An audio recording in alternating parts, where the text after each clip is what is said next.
मान अपमान।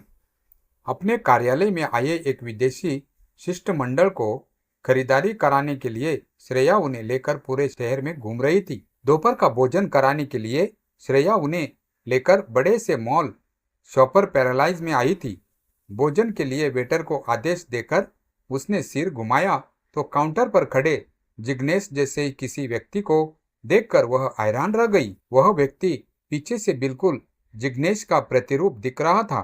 श्रेया ने अभी वहां से अपनी नजर भी नहीं घुमाई थी कि वह व्यक्ति पलटा और दो बच्चों की उंगलियां थामे निकास द्वार की ओर बढ़ गया। अपने विदेशी मेहमानों से क्षमा मांगकर श्रेया मुख्य द्वार की ओर लपकी थी, क्योंकि वह इस सच को जानना चाहती थी कि क्या वह वाकई जिग्नेश है, और यदि वही है तो उसे श्रेया यह जता देना चाहती थी कि उसने उसे मॉल में एक स्त्री के साथ घूमते देख लिया था। जिग्नेश तब तक बाहर निकल आया था और उसके साथ चल रही स्त्री और बच्चों को श्रेया ने भली भांति पहचान लिया था, लेकिन अधिक दूर तक उनका पीछा करना उसके लिए संभव नहीं था, क्योंकि भोजन कक्ष में उसके विदेशी अतिथि उसकी प्रतीक्षा कर रहे थे। अपना काम समाप्त कर वह घर पहुंची तो बेहद गुस्से में थी।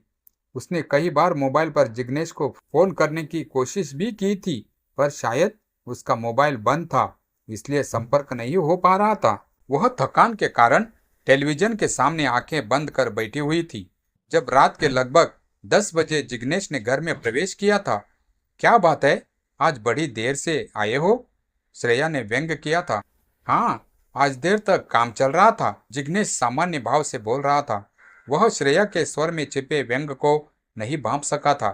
ओह, तो आजकल कार्यालय का काम शॉपर्स पैराडाइज में होने लगा है क्या? मतलब यही कि मैंने अपनी आंखों से तुम्हें दो बच्चों और एक स्त्री के साथ वहां देखा था। यही सवाल मैं तुमसे भी पूछ सकता हूँ, तुम वहां क्या कर रही थी? मैं एक विदेशी प्रतिनिधि मंडल के सदस्यों को खरीदारी कराने और खाना खिलाने ले गई थी, तो मैं भी वहां उन दो बच्चों को खरीदारी कराने ले गया था। नीना और नमन को नए स्कूल में दाखिला मिल गया है। उनकी स्कूल की यूनिफॉर्म और अन्य आवश्यक वस्तुओं को खरीदना जरूरी था। 2 दिन बाद ही नया सत्र शुरू हो रहा है, जिग्नेश ने सपाट स्वर में बोला था। उसके स्वर में तनिक भी ग्लानि या संकोच का भाव नहीं था। इसका मतलब तो यह हुआ कि मैत्रेयी और उसके बच्चे अभी तक यहाँ है। श्रेया अपना शोक छुपा नहीं सकी थी। देखो श्रेया, विवाह से पहले ही मैंने सारी स्थिति तुम्हारे सामने स्पष्ट कर दी थी। मैंने साफ कह दिया था कि मैं अपनी पत्नी और बच्चों को छोड़ नहीं सकता, पर मैंने तुम्हें यह आश्वासन जरूर दिया था कि मैं रहूंगा तुम्हारे साथ, और मैं अपना वादा निभा रहा हूँ। लेकिन तुम्हारे माता पिता ने तो कहा था कि हमारी शादी के बाद तुम्हारी पहली पत्नी और दोनों बच्चे उनके साथ गांव में रहेंगे, क्योंकि उन्हें बुढ़ापे में कोई देखभाल करने वाला चाहिए। मेरे माता पिता को देखभाल की जरूरत हुई, वे यहाँ आकर मेरे पास रहेंगे। मैत्रेयी और बच्चों को गांव भेजकर मैं उनका भविष्य दांव पर नहीं लगा सकता, जिग्नेश ने स्पष्ट किया था। बहुत अच्छा, क्या सफाई दी है। मैंने तो सोचा था कि चोरी करते रंगे हाथों पकड़े जाने पर तुम शर्मिंदा हो जाओगे और भविष्य में ऐसा न करने का मुझे आश्वासन दोगे, पर तुम तो बेशर्मी से अपनी करतूतों पर पर्दा डाल रहे हो। कैसी चोरी श्रेया? नीना, नमन और मैत्री के प्रति भी मेरा कुछ कर्तव्य है, जिग्नेश ने समझाने का प्रयत्न किया था। क्यों नहीं?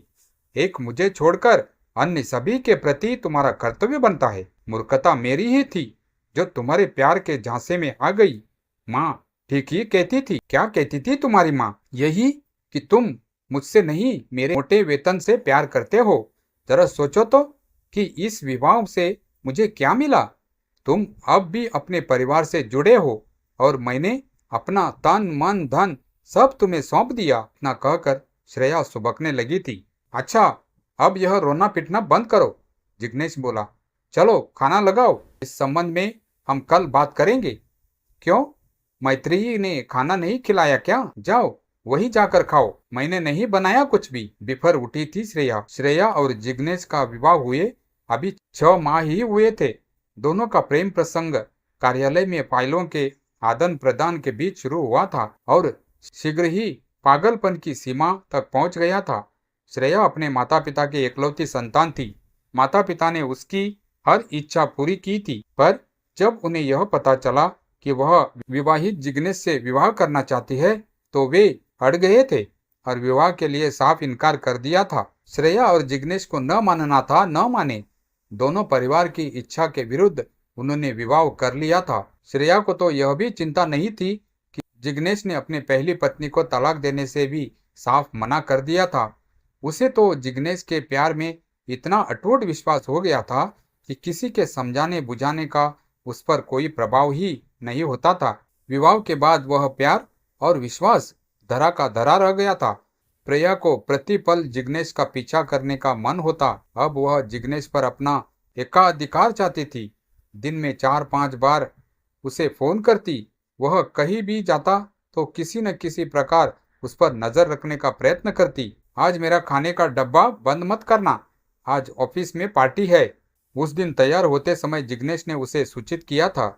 सच में पार्टी है या यूं ही बहाना बना रहे हो? श्रेया ने पूछना चाहा था, पर चुप रह गई थी।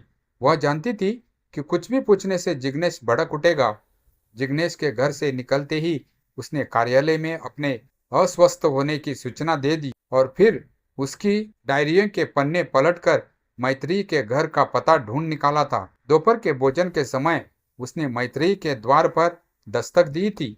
दरवाजा मैत्री ही ने ही खोला था और सामने श्रेया को देखकर चित्रलिखित सी खड़ी रह गई थी। कहिए। कुछ समय बाद उसके मुंह से इतना भरी निकल सका था, जिग्नेश को बुलाइए, मैं उससे मिलने आई हूँ। श्रेया ने आग्रह किया था। यह बात तो मुझे आपके घर जाकर आपसे कहनी चाहिए। अब क्या आपको यह भी याद दिलाना पड़ेगा कि जिग्नेश अब यहाँ नहीं रहते? मैत्री ने अपने स्वर को नियंत्रण में रखते हुए कहा था। यही तो मैं आपसे पूछने आई हूँ कि जब जिग्नेश यहाँ नहीं रहते तो आप क्यों यहाँ रह रही है? क्यों? अब इस शहर में रहने के लिए भी आपकी इजाजत लेनी पड़ेगी। आइए, अंदर आइए। यह बातें शांति से घर में बैठकर भी की जा सकती है। पड़ोसियों को तमाशा दिखाने से क्या लाभ? मैत्री सौम्य पर दृढ़ स्वर में बोली थी। एक क्षण को संकोच किया था श्रेया ने, पर दूसरे ही क्षण अंदर जा बैठी थी। न जाने क्यों जिग्नेश की गृहस्थी पास से देखने का उसका मन हो आया था। ड्राइंग रूम में बैठकर श्रेया हैरान रह गई। हर दीवार और कोने से जिग्नेश की उपस्थिति उसे मुंह चिढ़ा रही थी। मैत्री और बच्चों के साथ जिग्नेश के बड़े बड़े छायाचित्र दीवार पर लगे थे। हंसते मुस्कुराते प्रगाढ़ संबंधों का परिचय देते वे चित्र एक सुखी परिवार का आभास दे रहे थे।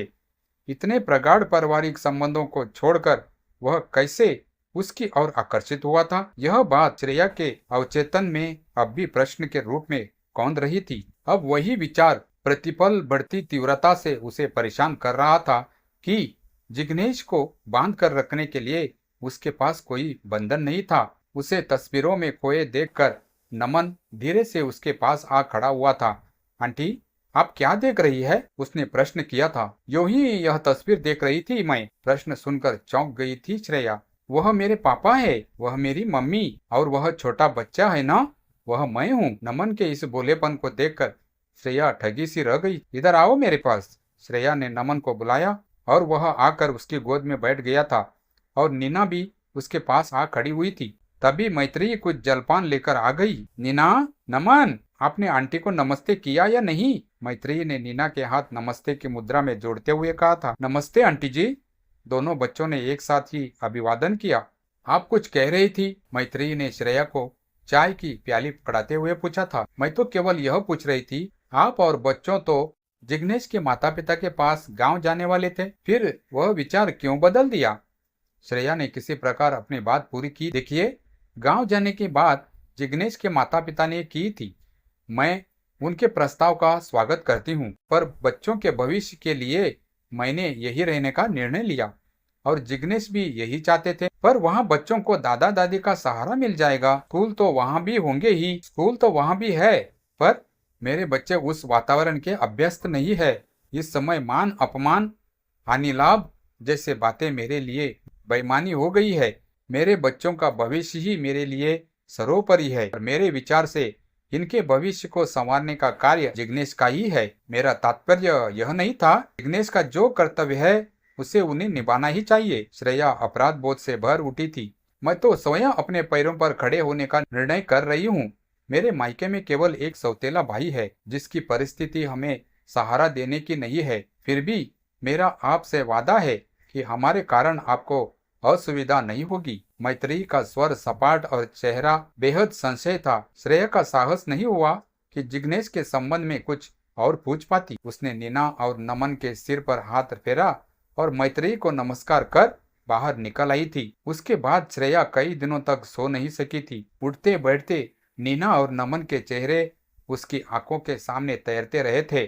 फिर एक दिन अपना सामान बांधकर श्रेया अपने माता पिता के पास जा पहुंची थी। मैं सब कुछ छोड़ सकती हूँ माँ, वह उदास स्वर में बोली। वहाँ मेरा दम घुटने लगा था। जिग्नेश का घर तोड़ने का दुखद आभास मेरा पीछा ही नहीं छोड़ रहा था। काश यह सब तुम्हें कुछ समय पहले समझ में आ जाता। माँ ने उसे गले से लगा लिया था। ऐसे मेरे साथ ही क्यों होता है माँ? गलत निर्णय लेने के बाद ही क्यों मुझे भूल का आभास होता है? वह सिसक उठी थी। उधर जिग्नेश जब घर लौटा तो श्रेया का पत्र उसका स्वागत कर रहा था, जिसमें उसने अपने लौट कर जाने का कारण स्पष्ट किया था।